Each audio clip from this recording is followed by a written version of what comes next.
Let the children come to me, do not prevent them. Mga ka-G, nakita natin sa gospel ngayon kung gaano kakulit ang mga bata na hindi tumitigil upang lumapit kay Jesus. When Jesus saw how the children wanted to go to Him, He broke the barrier that separates Him from the children and allowed them to come to Him.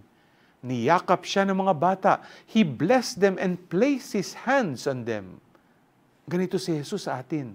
Nais niya lumapit tayo sa Kanya upang yakapin niya tayo, pagpalain niya tayo, at gabayan tayo ng Kanyang pagmamahal.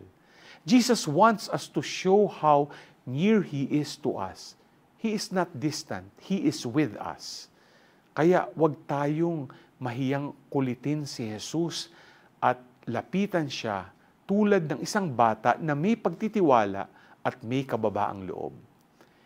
In the same manner, sana maging tulad din tayo ni Jesus sa mga bata who is willing to embrace them, bless them, and place a compassionate hand on them to show God's love for them. G ka ba?